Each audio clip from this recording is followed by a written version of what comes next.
El fabricante de ataúdes. Alexandre Pushkin. Por F. Escritura M. ¿No vemos cada día ataúdes del mundo canas de decrepitud? Der Sabin. Los últimos enseres del fabricante de ataúdes. Adrián Prohorov se cargaron sobre el coche fúnebre y la pareja de Rosines se arrastró por cuarta vez de la Basman-Naya a la Nikitinskaya, calle a la que el fabricante se trasladaba con todos los suyos. Tras cerrar la tienda, clavó a la puerta un letrero en el que se anunciaba que la casa se vendía o arrendaba y se dirigió a pie al nuevo domicilio. Cerca ya de la casita amarilla, que desde hacía tanto había tentado su imaginación y que por fin había comprado por una respetable suma, el viejo artesano sintió con sorpresa que no había alegría en su corazón, al atravesar el desconocido umbral y ver el alboroto que reinaba en su nueva morada. Suspiró recordando su vieja casucha donde a lo largo de 18 años todo se había regido por el más estricto orden. Comenzó a regañar a sus 2 hijas y a la sirvienta por su parsimonia, y él mismo se puso a ayudarlas. Pronto todo estuvo en su lugar, el rincón de las imágenes con los iconos, el armario con la vajilla, la mesa, el sofá y la cama ocuparon los rincones que él les había destinado en la habitación trasera. En la cocina y el salón se pusieron los artículos del dueño de la casa, ataúdes de todos los colores y tamaños, así como armarios con sombreros, mantones y antorchas funerarias. Sobre el portón se elevó un anuncio que representaba a un corpulento Eros con una antorcha invertida en una mano, con la inscripción: aquí se venden y se tapizan ataúdes en sillos y pintados, se alquilan y se reparan los viejos. Las muchachas se retiraron a su salita. Adrián recorrió su vivienda, se sentó junto a una ventana y mandó que prepararan el samovar. El lector versado sabe bien que tanto Shakespeare como Waterscar han mostrado a sus sepultureros como personas alegres y dadas a la broma, para así, con el contraste, sorprender nuestra imaginación. Pero en nuestro caso, por respeto a la verdad, no podemos seguir su ejemplo y nos vemos obligados a reconocer que el carácter de nuestro fabricante de ataúdes casaba por entero con su lúgubre oficio. Adrián Prohorov por lo general tenía un aire sombrío y pensativo. Solo rompía su silencio para regañar a sus hijas cuando las encontraba de brazos cruzados mirando a los transeúntes por la ventana, o bien para pedir una suma exagerada por sus obras a los que tenían la desgracia, o la suerte, a veces, de necesitarlas. De modo que Adrián, sentado junto a la ventana y tomándose la 7ª taza de té, se hallaba sumido como de costumbre en sus tristes reflexiones. Pensaba en el aguacero que una semana atrás había sorprendido justo a las puertas de la ciudad al entierro de un brigadier retirado. Por culpa de la lluvia muchos mantos se habían encogido y torcido muchos sombreros. Los gastos se preveían inevitables, pues las viernes reservas de prendas funerarias se le estaban quedando en un estado lamentable. Confiaba en resarcirse de las pérdidas con la vieja comerciante Triúgina, que estaba al borde de la muerte desde hacía cerca de un año. Pero Triúgina se estaba muriendo en Rasguliay, y Prohorov temía que sus herederos, a pesar de su promesa, se ahorraran el esfuerzo de mandar a por él hasta tan lejos y se las arreglaran con la funeraria más cercana. Estas reflexiones se vieron casualmente interrumpidas por 3 golpes francmasones, 3, en la puerta. ¿Quién hay?, preguntó Adrián. La puerta se abrió y un hombre en quien a primera vista se podía reconocer a un alemán artesano entró en la habitación y con aspecto alegre se acercó al fabricante de ataúdes. «Excúseme, amable vecino», dijo aquel con un acento que hasta hoy no podemos oír sin echarnos a reír. «Perdone que le moleste, quería saludarlo cuanto antes. Soy zapatero, me llamo Gottlob Scholz y vivo al otro lado de la calle, en la casa que está frente a sus ventanas. Mañana celebro mis bodas de plata y le ruego que usted y sus hijas vengan a comer a mi casa como buenos amigos». La invitación fue aceptada con benevolencia. El dueño de la casa rogó al zapatero que se sentara y tomara con él una taza de té, y gracias al natural abierto de Gottlob Scholz, al poco se pusieron a charlar amistosamente. «¿Cómo le va el negocio a su merced?», preguntó Adrián. «Jijiji», contestó Schultz, «ni mal ni bien, no puedo quejarme. Aunque, claro está, mi mercancía no es como la suya, un vivo puede pasarse sin botas, pero un muerto no puede vivir sin su ataúd. tan cierto como hay Dios, observó Adrián. Y, sin embargo, si un vivo no tiene con qué comprarse unas botas, mal que le pese, seguirá andando descalzo. En cambio, un difunto por diosero, aunque sea de balde, se llevará su ataúd. Así prosiguió cierto rato la charla entre ambos. Al fin el zapatero se levantó y antes de despedirse del fabricante de ataúdes, le renovó su invitación. Al día siguiente, justo a las 12, el fabricante de ataúdes y sus hijas salieron de su casa recién comprada y se dirigieron a la de su vecino. No voy a describir ni el caftán ruso de Adrián Prohorov, ni los atavíos europeos de Akulina y Daria, apartándome en este caso de la costumbre adoptada por los novelistas actuales. No me parece, sin embargo, superfluo señalar que ambas muchachas llevaban sombreritos amarillos y zapatos rojos, algo que sucedía solo en ocasiones solemnes. La estrecha vivienda del zapatero estaba repleta de invitados, en su mayoría alemanes artesanos con sus esposas y sus oficiales. Entre los funcionarios rusos se encontraba un guardia de garita, el finés Yurko, que, a pesar de su humilde grado, había sabido ganarse la especial benevolencia del dueño. Había servido en este cargo de cuerpo y alma durante 25 años, como el cartero de Pogorelsky. 4. El incendio del año 12 que destruyó la primera capital, 5, de Rusia, devoró también la garita amarilla del guardia. Pero tan pronto como fue expulsado el enemigo, en el lugar de la garita apareció una nueva, de color grisáceo, con blancas columnillas de estilo Dori-Kou, y Yurko volvió a ir y venir junto a ella con su seguro y su coraza de arpillera. 6. Lo conocían casi todos los alemanes que vivían cerca de la puerta Nikitinsky, y algunos de ellos incluso habían pasado en la garita de Yurko alguna noche del domingo al lunes. Adrián enseguida trabó relación con él, pues era persona a la que tarde o temprano podría necesitar, y en cuanto los convidados se dirigieron a la mesa, se sentaron juntos. El señor y la señora Schultz y su hija Lochen, una muchacha de 17 años, reunidos con los comensales, atendían juntos a los invitados y ayudaban a servir a la cocinera. La cerveza corría sin parar. Yurko comía por 4. Adrián no se quedaba atrás, sus hijas hacían remilgos, la conversación en alemán se hacía, por momentos, más ruidosa. De pronto, el dueño reclamó la atención de los presentes y, tras descorchar una botella lacrada, pronunció en voz alta en ruso: «A la salud de mi buena Luis». Brotó la espuma del vino achampañado. El anfitrión besó tiernamente la cara fresca de su cuarentona compañera, y los convidados bebieron ruidosamente a la salud de la buena Luis. «A la salud de mis amables invitados», proclamó el anfitrión descorchando la segunda botella, y los convidados se lo agradecieron vaciando de nuevo sus copas. Y uno tras otro siguieron los brindis, bebieron a la salud de cada uno de los invitados por separado, bebieron a la salud de Moscú y de una docena entera de ciudades alemanas, bebieron a la salud de todos los talleres en general y de cada uno en particular, bebieron a la salud de los maestros y de los oficiales. Adrián bebía con tesón y se animó hasta tal punto que llegó a proponer un brindis ocurrente.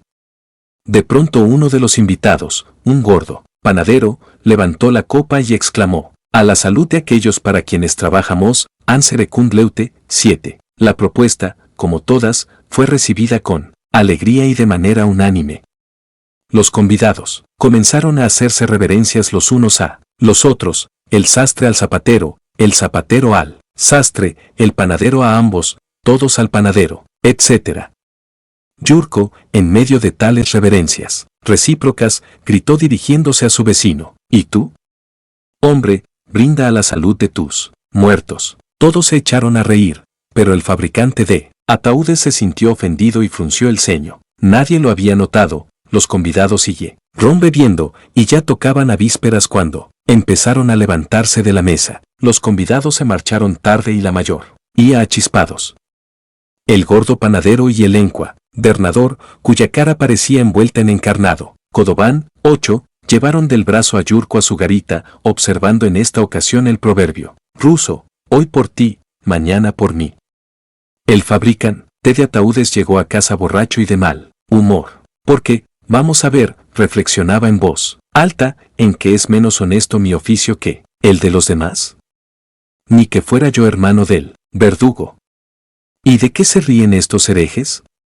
¿O tengo yo algo de payaso de feria? Tenía ganas de invitarlos para remojar mi nueva casa, de darles un banquete por todo lo alto, pero ni pensarlo. En cambio voy a llamar a aquellos para los que trabajo, a mis buenos muertos. ¿Qué dices, hombre?, preguntó la sirvienta, que en aquel momento lo estaba descalzando. ¿Qué tonterías dices?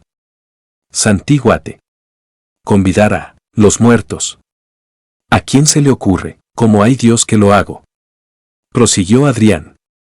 Y mañana mismo. Mis buenos muertos, les ruego que mañana por la noche vengan a mi casa a celebrarlo, que he de agasajarles con lo mejor que tenga. Tras estas palabras el fabricante de ataúdes se dirigió a la cama y no tardó en ponerse a roncar. En la calle aún estaba oscuro cuando vinieron a despertarlo. La mercadera Triúgina había fallecido aquella misma noche y un mensajero de su administrador había llegado a caballo para darle la noticia. El fabricante de ataúdes le dio por ello una moneda de 10 copecs para vodka, se vistió deprisa, tomó un coche y se dirigió a Razguliay. Junto a la puerta de la casa de la difunta ya estaba la policía y, como los cuervos cuando huelen la carne muerta, deambulaban otros mercaderes. La difunta yacía sobre la mesa, amarilla como la cera, pero aún no deformada por la descomposición. A su alrededor se agolpaban parientes, vecinos y criados. Todas las ventanas estaban abiertas, las velas ardían, los sacerdotes rezaban. Adrián se acercó al sobrino de Triúgina, un joven mercader con una levita a la moda, y le informó que el féretro, las velas, el sudario y demás accesorios fúnebres llegarían al instante, y en perfecto estado. El heredero le dio las gracias, le dijo que no iba a regatearle el precio y que se encomendaba en todo a su honesto proceder. El fabricante, como de costumbre, juró que no le cobraría más que lo justo, y, tras intercambiar una mirada significativa con el administrador, fue a disponerlo todo. Se pasó el día entero yendo de Razguliay a la puerta Nikitinsky y de vuelta, hacia la tarde lo tuvo listo todo y, dejando libre a su cochero, se marchó andando para su casa. Era una noche de luna. El fabricante de ataúdes llegó felizmente hasta la puerta Nikitinsky. Junto a la iglesia de la Ascensión le dio el alto nuestro conocido Yurko que, al reconocerlo, le deseó las buenas noches. Era tarde. El fabricante de ataúdes ya se acercaba a su casa, cuando, de pronto le pareció que alguien llegaba a su puerta, la abría y desaparecía tras ella. ¿Qué significará esto?, pensó Adrián. ¿Quién más me necesitará? ¿No será un ladrón que se ha metido en casa? ¿O es algún amante que viene a ver a las bobas de mis hijas?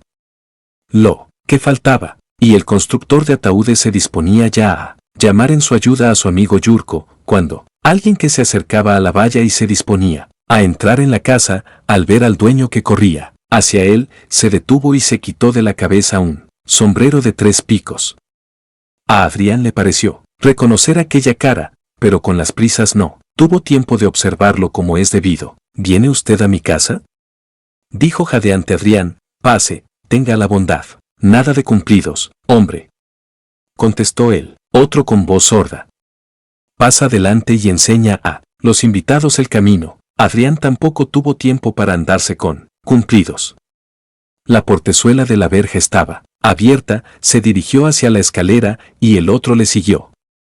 Le pareció que por las habitaciones andaba gente. ¿Qué diablos pasa?, pensó. Se dio prisa en entrar y entonces se le doblaron las rodillas. La sala estaba llena de difuntos. La luna a través de la ventana iluminaba sus rostros amarillentos y azulados, las bocas hundidas, los ojos turbios y entreabiertos y las afiladas narices. Adrián reconoció horrorizado en ellos a las personas enterradas gracias a sus servicios y en el huésped que había llegado con él, al brigadier enterrado durante aquel aguacero. Todos, damas y caballeros, rodearon al fabricante de ataúdes entre reverencias y saludos, salvo uno de ellos, un pordiosero al que había dado sepultura de balde hacía poco. El difunto, cohibido y avergonzado de sus harapos, no se acercaba y se mantenía humildemente en un rincón. Todos los demás iban vestidos de coro. Samente, las difuntas con sus cofias y lazos, los funcionarios fallecidos, con levita, aunque con la barba sin afeitar, y los mercaderes con caftá. Mes de día de fiesta. Ya lo ves, Prójoro, dijo el brigadier en nombre de toda la respetable compañía. Dos nos hemos levantado en respuesta a tu invitación, solo se han quedado en casa los que no podían hacerlo, los que se han desmoronado, ya del todo y aquellos a los que no les queda ni la piel, solo los huesos, pero incluso entre ellos, uno no lo ha podido resistir, tantas ganas tenía de venir a verte. En este momento un pequeño esqueleto se abrió paso entre la muchedumbre y se acercó a Adrián. Su cráneo sonreía dulcemente al fabricante de ataúdes. Jirones de paño verde claro y rojo y de lienzo apolillado colgaban sobre él, aquí y allá como sobre una vara, y los huesos de los pies repicaban en unas grandes botas, como las manos en los morteros. «No me has reconocido, Prójoro», dijo el esqueleto. «¿Recuerdas al sargento retirado de la guardia Piotr Petrovich Kurilkin, el mismo al que en el año 1799 vendiste tu primer ataúd y, además de pino en lugar del de roble?» Dichas estas palabras, el muerto le abrió sus brazos de hueso, pero Adrián, reuniendo todas sus fuerzas, lanzó un grito y le dio un empujón. Piotr Petrovich se tambaleó, cayó y todo él se derrumbó. Entre los difuntos se levantó un rumor de indignación, todos salieron en defensa del honor de su compañero y se lanzaron sobre Adrián entre insultos y amenazas. El pobre dueño, ensordecido por los gritos y casi aplastado, perdió la presencia de ánimo y, cayendo sobre los huesos del sargento retirado, se desmayó. El sol hacía horas que iluminaba la cama en la que estaba acostado el fabricante de ataúdes. Este por fin abrió los ojos y vio delante suyo a la criada que atizaba el fuego del samovar. Adrián recordó lleno de horror los sucesos del día anterior. Triúgina, el brigadier y el sargento Kurilkin aparecieron confusos en su mente. Adrián esperaba en silencio que la criada le dirigiera la palabra y le refiriese las consecuencias del episodio nocturno. «Se te han pegado las sábanas, Adrián Projorovich», dijo Axinia acercándole la bata. «Te ha venido a ver tu vecino el sastre, y el de la garita ha pasado para avisarte que es el santo del comisario. Pero tú has tenido a bien seguir durmiendo y no hemos querido despertarte. ¿Y de la difunta Triúgina no ha venido nadie? ¿Difunta? ¿Es que se ha muerto? Serás estúpida. ¿O no fuiste tú quien ayer me ayudó a preparar su entierro? ¿Qué dices, hombre? ¿Te has vuelto loco, o es que aún no se te ha pasado la resaca? Ayer, ¿qué entierro hubo?